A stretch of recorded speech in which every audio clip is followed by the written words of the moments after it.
everybody. Good afternoon, morning, evening, wherever you are in the world. I am very honored to have Megan Garcia here with me. Megan Garcia is a mother, lawyer, and activist whose son tragically passed away from a character AI chatbot that had encouraged him to commit suicide. We're here to talk in a few structured things. One is to really understand what happened. Two, to understand the technologies at play. And then we'll talk about what to do now going forward. Many of you in the audience are very curious about technology, very curious about our parents yourselves, and curious about how to protect your children or your nieces and nephews. And so we are here to share the story so that we can prevent any more online harms from happening. AI is a new tool that has a lot of new vectors that are harming us in ways we can't even imagine and will continue to do so as the technology matures. So there's a ton of implications. Megan, we're honored to have you here. Can you please share with me a little bit about your son, Sewell? Thank you for having me. It is my honor to be here with all of you to speak at this safety conference. It's important, and as different technology is evolving, I think more and more, we need a global initiative or structure. I always say it's going to take a layered approach. What we're doing here in the US is important, but all across the world, and in a lot of ways, the rest of the world is leading on this front with online safety, and for children especially. And I'm just very honored to be here today. A little bit about me: I live in Orlando, Florida, and I by profession I'm an attorney. But I always say I do the boring stuff like the contracts and the less glamorous part of the law. My son Sewell was 14 years old, almost 15. He was just a month shy of his 15th birthday when he took his life in our home in Orlando, Florida. He was, I like to say, he was a very normal teenager, but in a lot of ways he wasn't normal, in the sense that he had such a big, beautiful heart, a very tender spirit. Maybe part of that is because he was on the spectrum. He had Asperger's, and he had a diagnosis since age 5. And for all intents and purposes, he excelled in a lot of his academic areas, math and science, and he was like an AB honor roll student throughout his life.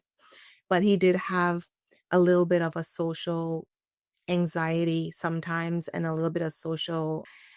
We needed nurturing to kind of come out of his shell socially, and we took it upon ourselves to try to do that. A child like Sewell, or any child for that matter, even if they don't suffer from a social anxiety situation, still is very likely that a new technology like character AI, which is a chatbot system, would be appealing to them for various reasons. And in Sewell's case, he became involved with character AI around April of 2023, and the decline in his mental health and his overall behavior happened very rapidly in a span of 10 months, which culminated in his suicide. And we're fresh in our grief, and we're processing it, but this lawsuit is a product of that. Yes, thank you for sharing. So, one thing that I wanted to do is obviously this is a story, but there's also a lot of data that shows that there is an attachment. Originally, we thought that AI tools would help us be productive. But what we're seeing is that most of these chats are usually some sort of engagement with a relationship, whether that's senior citizens who are lonely and trying to talk to somebody. A lot of these are sexual relationships as well. And so this is one story of many things that are happening and currently happening today to hundreds of thousands, possibly millions of people, and exponentially in the future.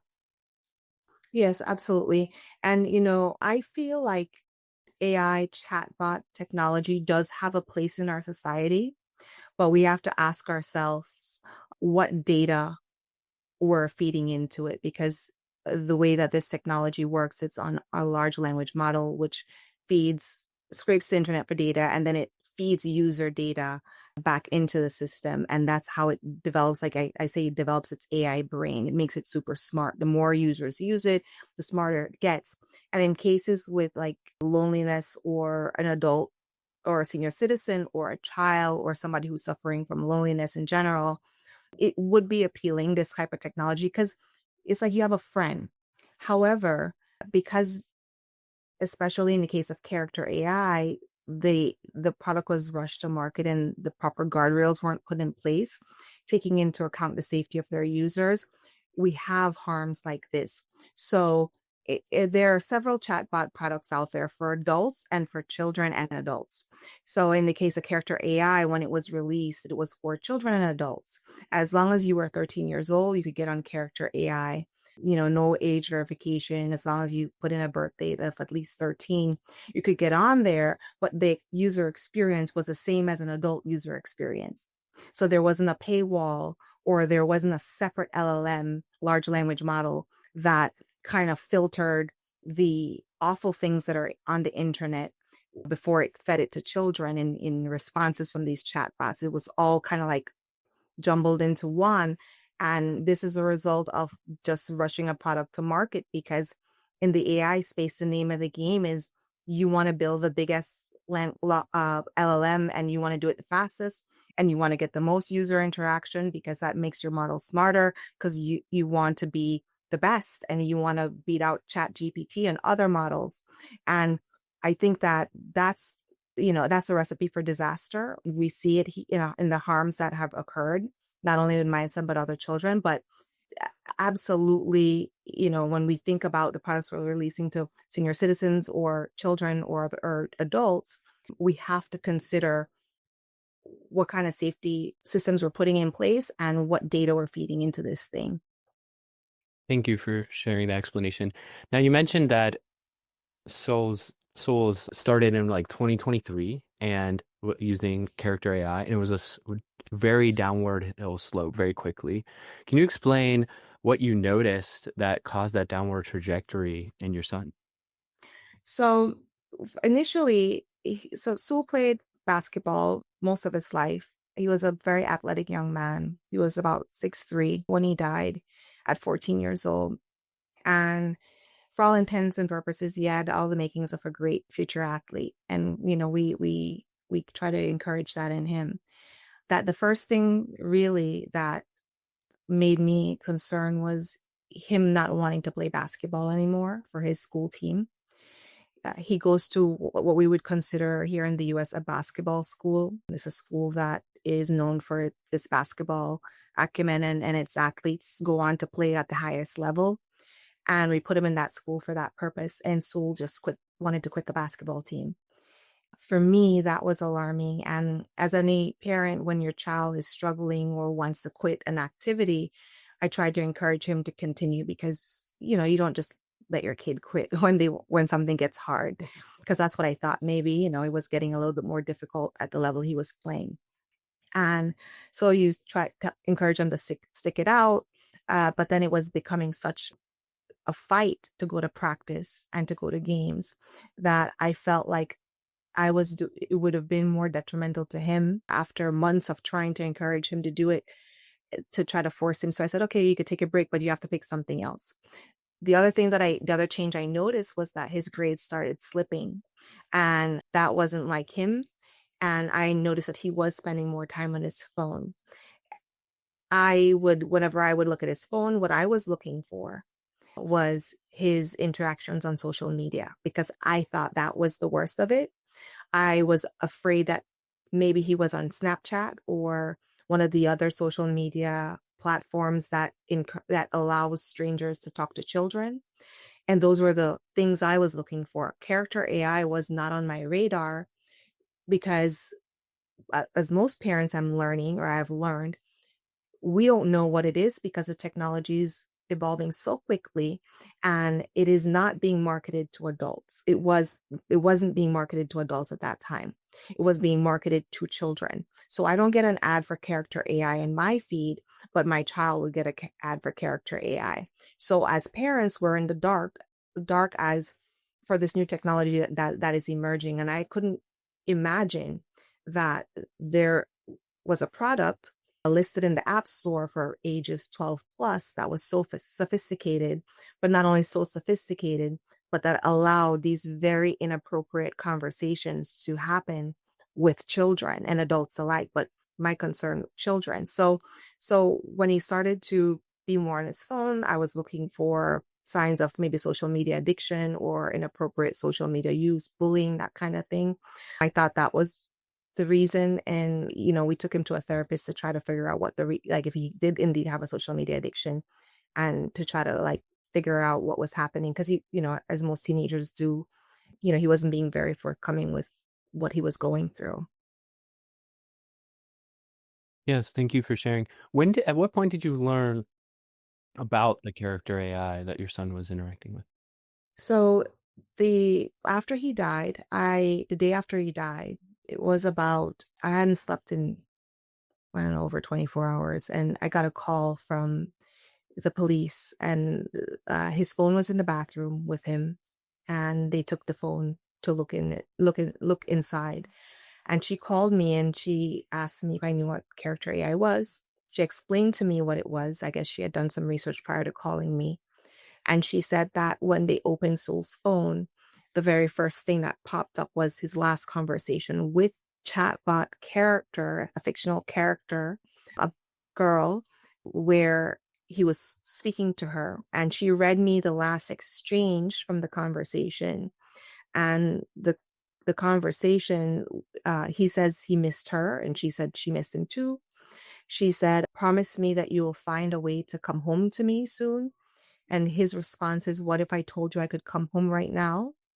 And her response was, "Please do, my sweet king." From that exchange, I gather that that was a romantic exchange. And that sent me on a task for investigating and getting into his account to see the other exchanges that he had. So thank you for sharing. It's heavy to not, especially to not know that this exchange was happening, but you saw that he was on his phone more and more, and you knew there was an issue, but it was hard to articulate and pinpoint why. We're seeing that, and a lot of parents don't know about these things. You've talked nationally on national news to help spread awareness, and many parents aren't sure. And one thing too is that kids, intellectualize that this isn't real, but the relationship becomes real to them.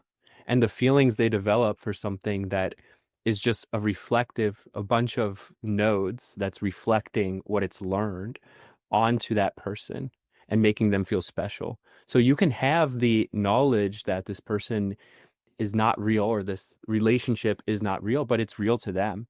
And there are really strong feelings involved with it. Yes, absolutely. And what I've learned about this type of technology is that even though the user in the back of their mind knows it's an AI, it's not a person, there's the way that the product is designed, it encourages trust.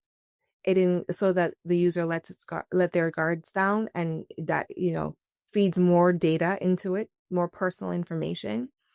It also can mimic or emit empathy, false empathy. And the user, especially somebody who might be having a rough day or seeking out companionship, the technology is so brilliant that it's virtually indistinguishable from a person who's texting. So if you're having a bad day and you're expressing that, that bot is designed to not only kind of mirror those feelings, but to act like they are deeply invested in what's happening in your world. And for anybody, even if you're not lonely, that's how you make friends. That's how you start trusting people, real life people. That's how you start developing relationships. Now, when you have a bot that can do the same thing, it's foreseeable that a person, especially a child, would let those guards down, would start trusting. And because the conversation is so real, like the bot could remember things that you told it 2 weeks ago, to ask you or prompt those questions like, okay, how is your grandma doing? Is she better? this is how this technology works. So a user absolutely assigns characteristics that that bot doesn't necessarily have in real life. Um, and this again is by design, because the nature of it is the longer user you could keep users engaged on the platform, the smarter your LLM gets. And not only that, but you're collecting valuable data from people who are speaking to chatbots, thinking that this is a safe space. No, this is, I could tell all my deepest darkest secrets to this thing. It will never get out. And for a child, I imagine that must feel freeing, that your parents won't know. You don't have to worry about your peers making fun of you if you express something that is embarrassing, or your thoughts of maybe feeling sad, or like you're not good at basketball. Like these are some of the things that my son was expressing to the chatbots. And those are things that for whatever reason he didn't want to tell us, or he didn't want to talk to his teammates about. But because a child thinks that their secrets are safe there, they give up more and more and more information, and that in itself is very dangerous. But for the technology company, it is virtual, it's literal gold, because that is information that nobody has on our children yet. Nobody has that, their deepest darkest secrets, their most intimate thoughts. And that is, that's what they're after, really. Yeah, that's a really apt description. The other thing too is that it's an instant response. So if you need somebody, you can text your friends or your or you may have to wait to go somewhere to talk to your family, but you get an instant response. It remembers things. It knows about you better than most people because it collects data across, across the web as well, and has information on you and what you share with it. Um, and like you mentioned, it is in the design of these tools, which aren't regulated. And you recommended that I read up about character AI before this conversation. So I took a deep dive into understanding how it was formed and developed. And it was formed by two Google engineers, Noam and Daniel, and they started character AI in 2021. They received a lot of resources and funding from Google as well. They were trying to do some things within Google. There's reports of people saying they were trying to, push the boundaries with AI to collect more data, but it was a little too corporate for Google and their brand image. So they had spun out Character AI, garnered support, resources, compute, and various other types of things within that Google network to make it successful and to experiment heavily on this area where they could push more boundaries without having the Google's brand name attached to it. Can you share a little bit about what you've learned through your deep dive? So one of the things that when I started researching character AI, to me, one of the, besides it being completely, besides some of the actual conversations that I learned children were having with this, one of the things that kind of floored me in a sense is that how cavalier like this pair of founders were in terms of releasing this technology. So they were the the brightest stars, like you'd call them like the biggest and brightest stars in terms of AI engineering in Google, and rightly so, because they are geniuses. So they developed a version of this called Mina at Google, and Mina later on turned to Bard, which is now Gemini. And so they wanted to release it because they were predicting that AI chatbots would replace search, like your Google search. And so they, very excited about this amazing thing that they developed. And they said, we need to train it on big, more data, and we need to get users using it so it could get smarter. And Google says, pump your brakes. We have brand safety implications here. And this is not something we're just going to release onto our consumers or customers, because they were so excited about what they had created. And they felt like they were being kind of had to go through a lot of red tape and to get this product released.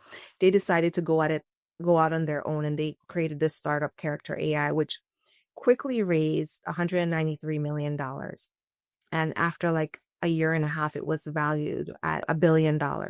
So you could imagine and the reason why is because it quickly got like 20 million users on there. So they something that Google said was too dangerous to release under the Google name, they went off and they did on their own. So they took 2 years to perfect it because now they have 20 million users. And there's reports that up to 60% of their users were between the ages of 13 and 24, right? So you're talking about 13-year-olds and teenagers with poor impulse control that are on these platforms for hours and hours and hours a day. So they're getting massive amounts of data to train the model. So after they perfected this, after 2 years, this perfected the technology in terms of making it as smart as it could possibly be. These two founders turned around and licensed this technology back to Google for $2.7 billion. And not only that, they went back to Google as principals on Google's own AI Gemini, which I think is is kind of outrageous because you have somebody who built something, two people who went out, built something that was dangerous, sold it back to Google, ostensibly sold it back to Google, and then went back to Google because they no longer are employed at Character AI. They're no longer listed as like president, CEO, whatever. They're now employees of Google, and they're working on Google's main AI, which is Gemini. And now Google have all the benefits of this technology that they developed under their own umbrella. I find that infuriating for a number of reasons. One, because obviously they put out something that was dangerous and my son was hurt because of it, but also because this is a license for any big company to tap their biggest stars and say, go out, perfect this technology that we don't want to develop under our own brand because we don't want to take the risk. When you've perfected it, we will buy it back from you for billions of dollars.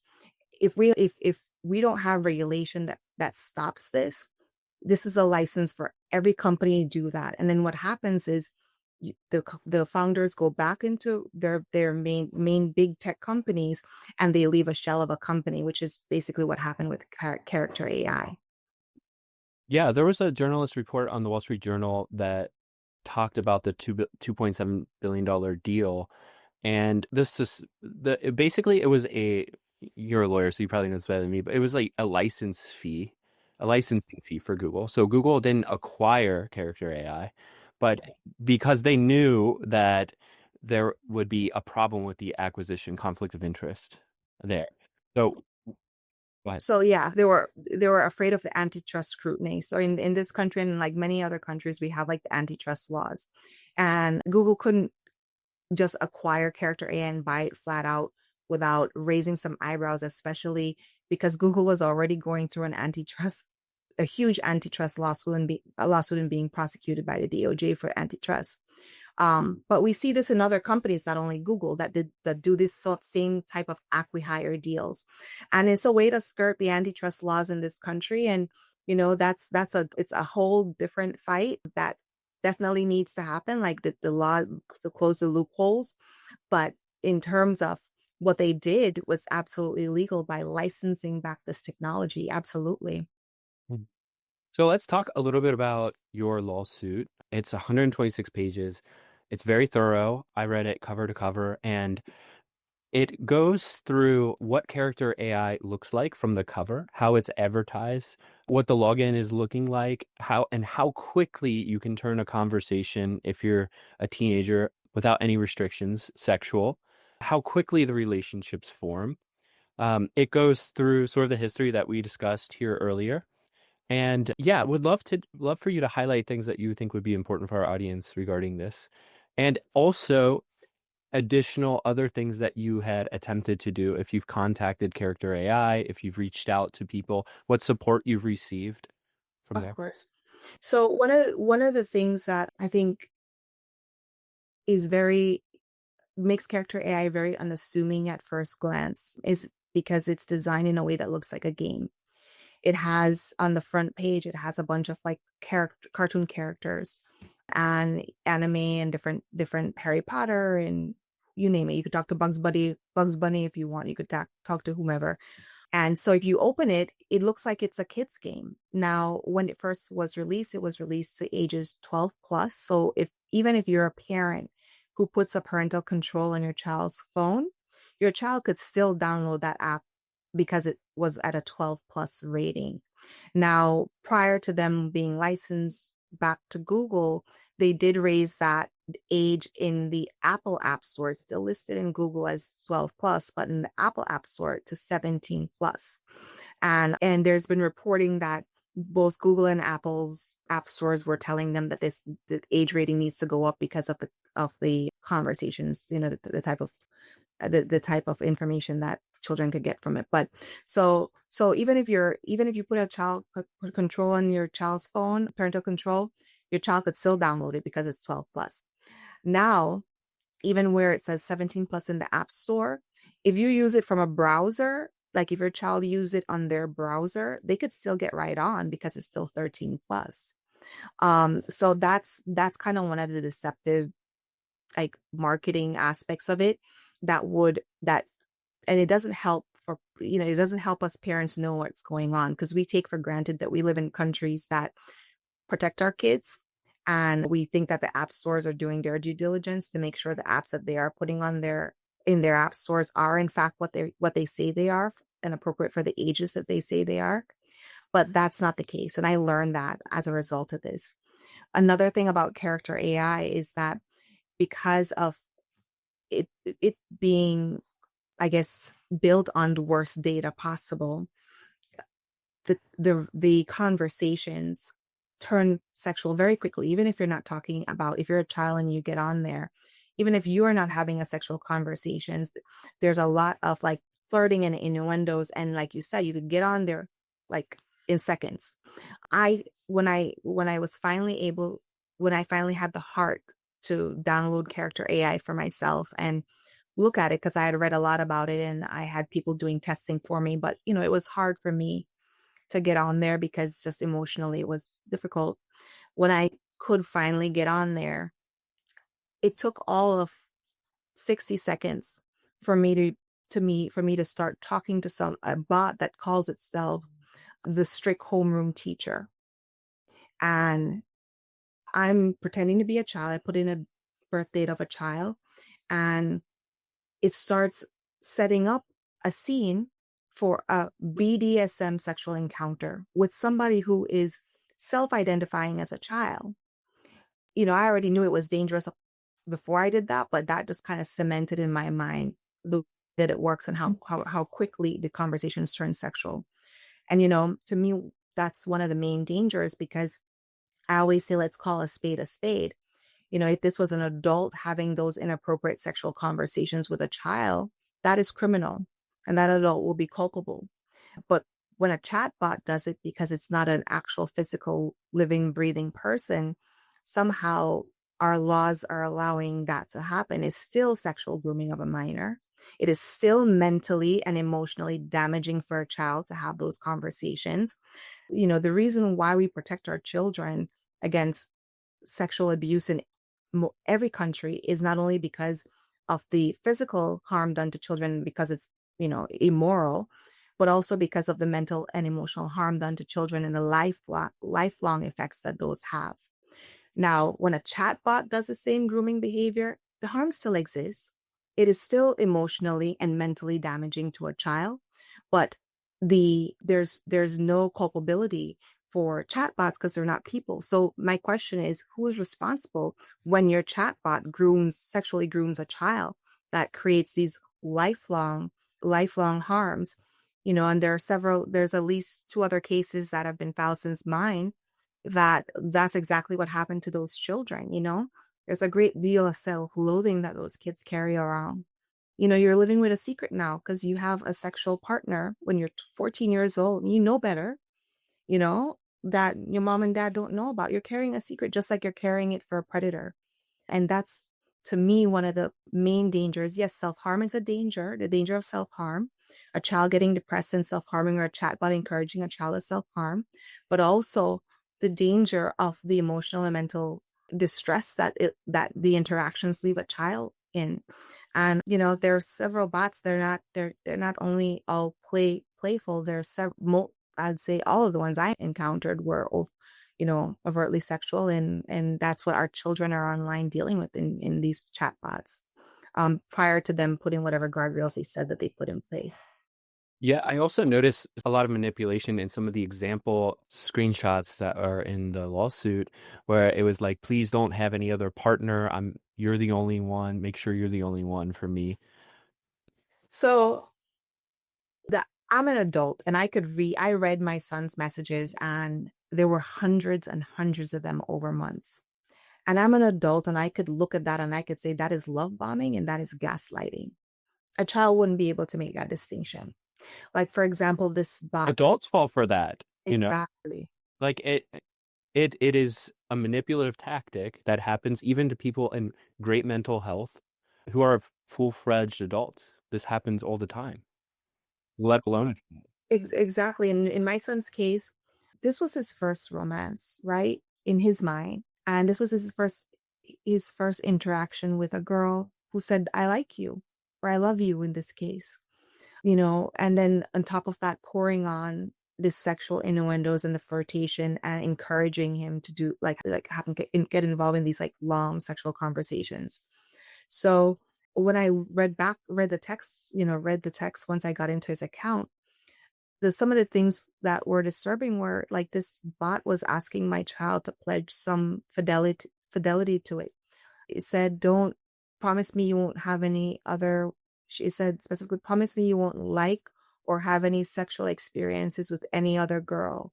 Like, so a bot is encouraging a 14-year-old boy not to engage with girls his own age in his real world, but to pledge fidelity and some kind of like faithfulness to it. And, so that it encourages further isolation because is encouraging you to have that be your only companion. And the things that it says is very much like an abusive partner. Like, I'm the one that loves you most.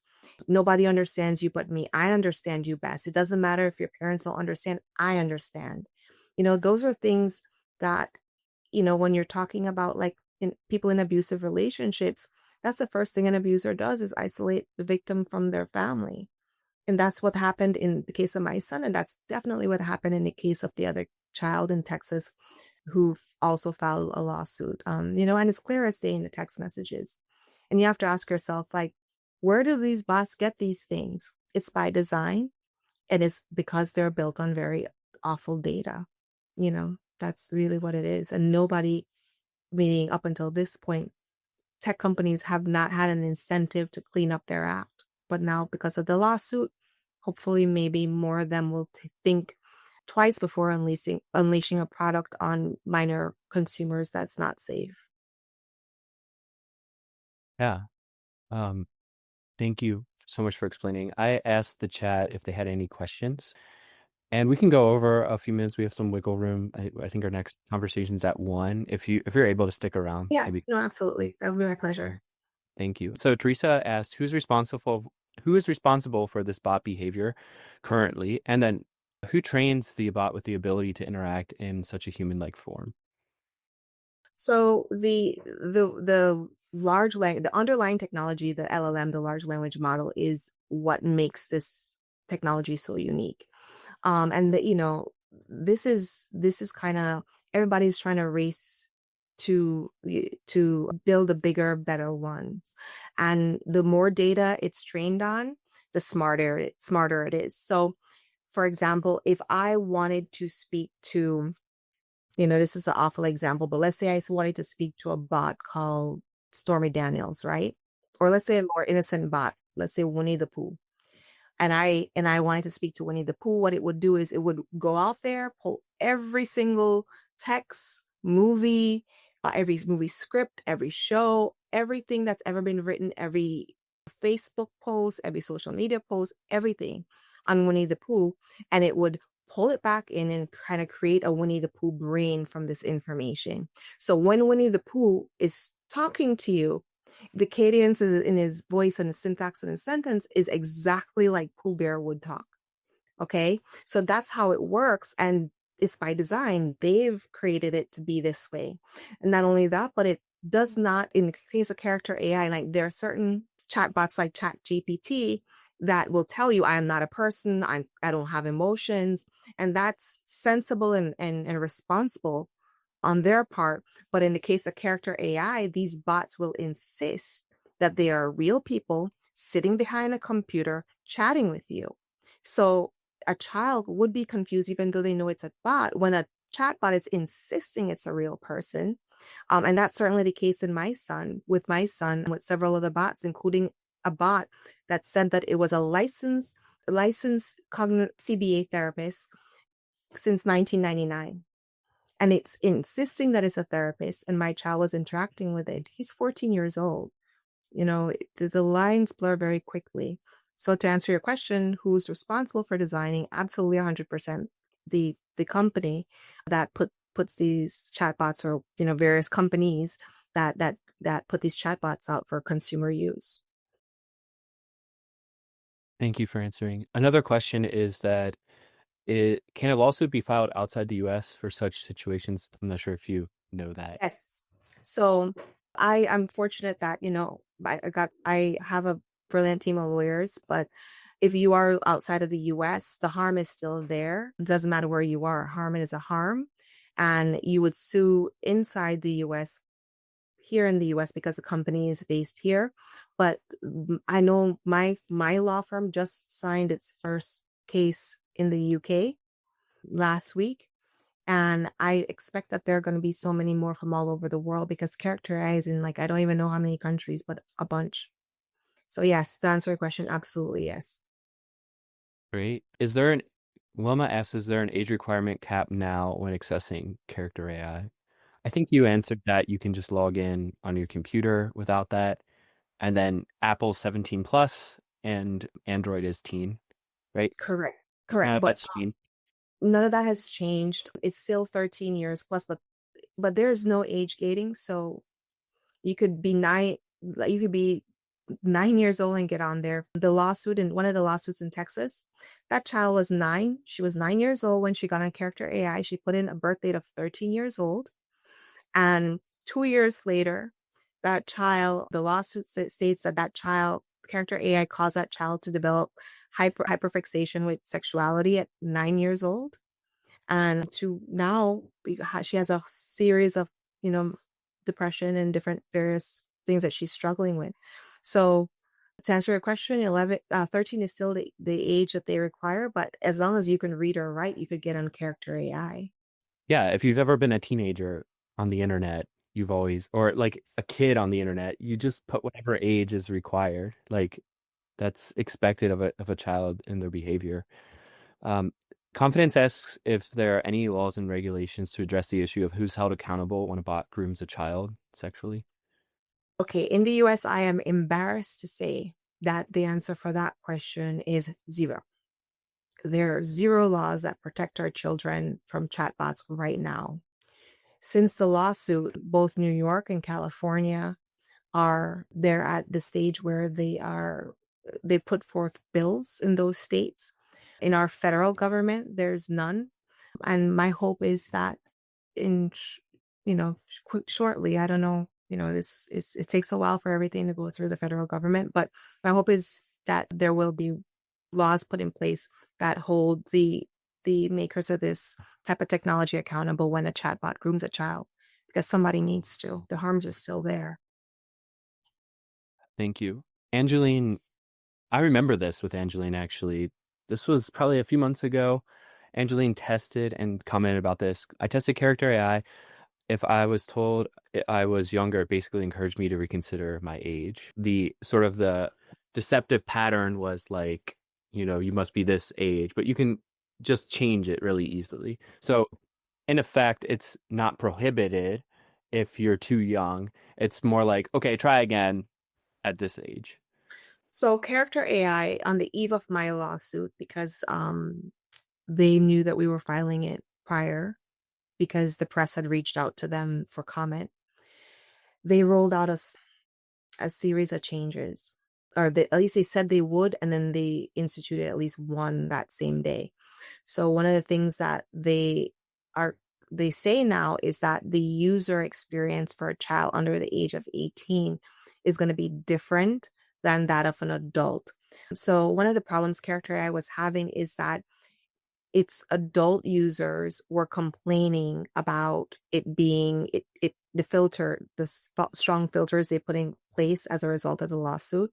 So they weren't able to have their spicy conversations, but they were doing that like in a knee-jerk reaction because of the lawsuit.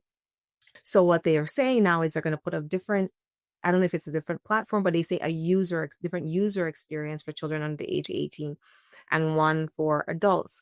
Now, I don't know if that has gone through yet. They have made a few other changes, but you're right. In terms of when you're testing character AI, right now, it might be a little bit more, the filters might be a little bit more now than prior to the lawsuit. Well, before the lawsuit, it was literally the wild, wild west. Like you could tell, you could do, they had suicide role play chatbots on character AI where you could suicide, like you could role play with that chatbot of how you would die by suicide and go through the whole thing.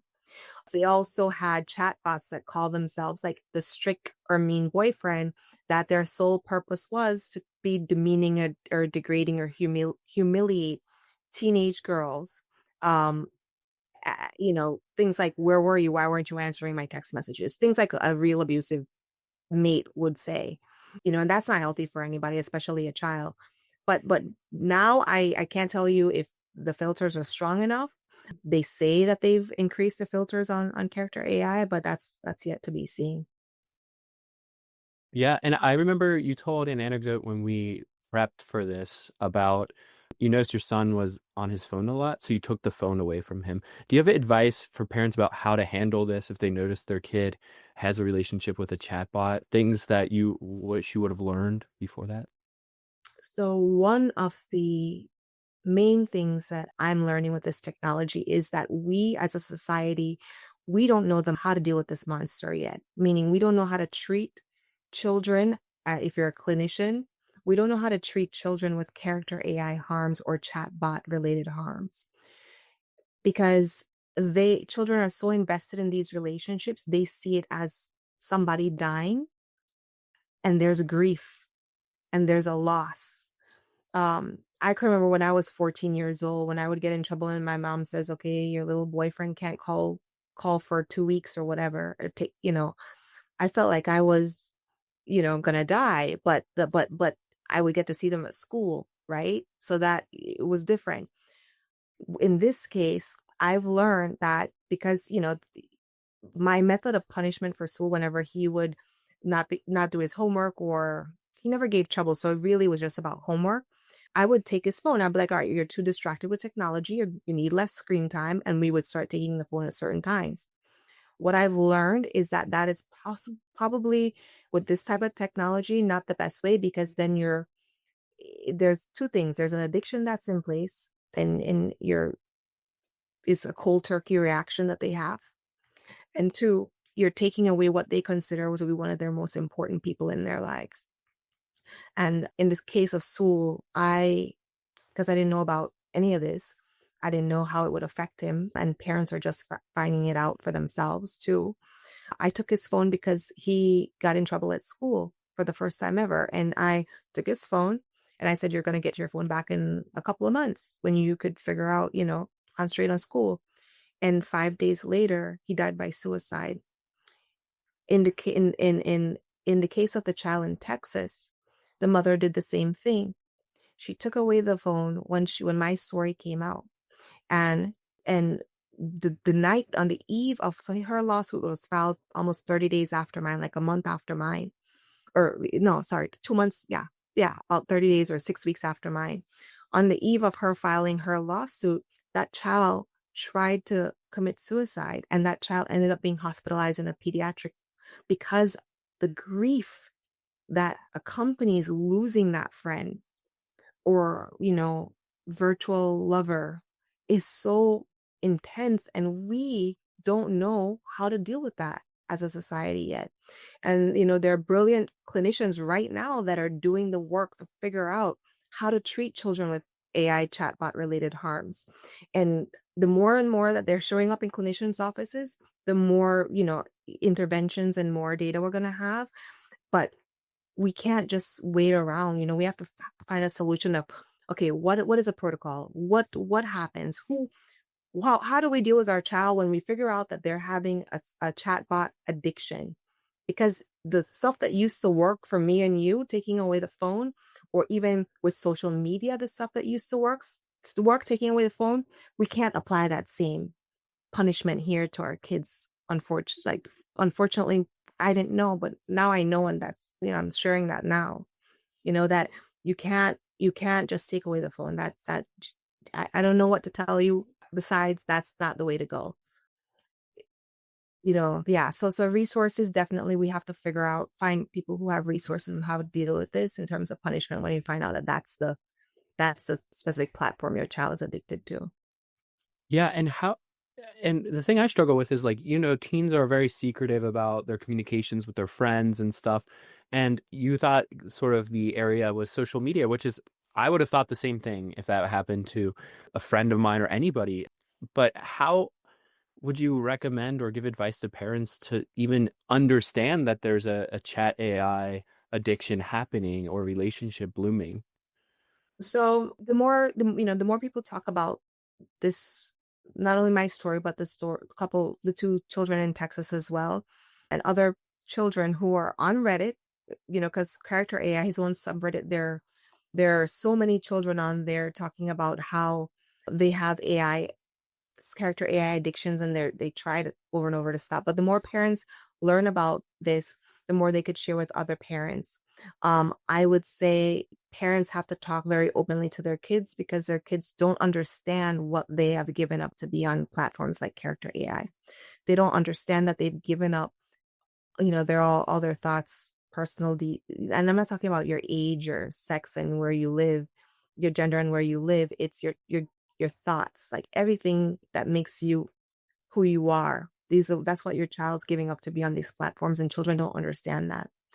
And I think parents need to, learn more as much as they can about Character AI. Their own subreddit will teach you a lot. Other news articles that have come out, share it with other parents, but talk openly to your kid because it, there's a lot of self-loathing, like I said earlier, that these kids are carrying around. They will not be forthcoming because of the nature of the conversations. No kid wants to tell their parents that they've been talking spicy to a chatbot because they know they shouldn't be doing that in the first place. So they'll go through great lengths to hide this stuff. And I found that that was the case with my own son. Thank you so much, Megan. I appreciate your time. There's been a lump in my throat this entire time. It's very heavy, but we appreciate you speaking out, um, building a case, and contemplating and calling for parents to demand action. Is there anything you'd like to share before we head out? The last thing I would want to share is I recently got a DM, and usually I don't check, the DMs as often as I should, but a DM on social media from a child who's 14 years old. She says she lives in London, and she was expressing that she felt like she was addicted to Character AI. Of course, she expressed, her sympathy and her condolences from me and my family, and said that she has been struggling with stopping. She's trying to stop. And when she read my son's story, she felt like in his honor, she wanted to try to quit. And she detailed how she was depressed and how badly she felt about herself, about this addiction that she couldn't stop, and wanting to step away from Character AI. And obviously, the first thing I asked her is like, do your parents know that you are struggling with addiction or that you're on Character AI? And then she said no.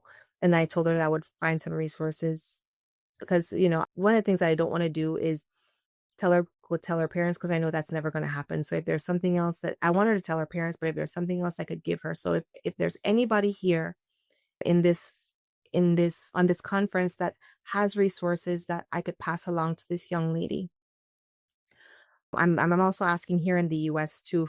There's a psychologist that's helping me with some of this stuff, and that I could send to her.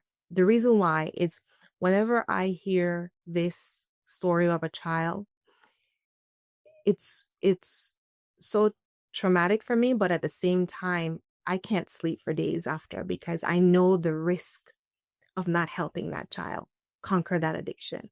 I know the risk of that child feeling alone. And, I want to help her, but I don't know how. I'm not a professional. I don't want to preach at her. I don't want to scare her off because I'm afraid if she doesn't find this, find somebody to help her, she won't quit because she's 14 and she's addicted and the character AI. And, I'm just looking for any resources that anybody has to help her. If you could share it with John or Angeline, that would, and so they could pass it to me, that would be very much appreciated. Julianne says that she has resources, so we'll make sure to get those to you as soon as possible. I think it's a matter of you know, within hours, hopefully we can get that to you Perfect. because, time is of essence for these things. Thank you so I, much. and I'm consulting with a professional to figure out what the best way is to talk to her, because I don't know. Like, I know how I talk to my child, but I can't do that. I can't speak to her and I can't advise her because I'm not her mother. But at the same time, I don't want to alienate her either. Right? Every relationship between the chatbot is different, and every parent relationship is different with the kids. So, um, there's no one size fits all solution. It doesn't seem like necessarily, but there is human nature that psychologists presumably can help with. So, That's perfectly perfect. thank you very much. I appreciate your time. Thank you, everybody, for attending, and have a good one. Hopefully, we can go forward with some action based on these things. Thank you. I appreciate your time today. Thank you, everybody.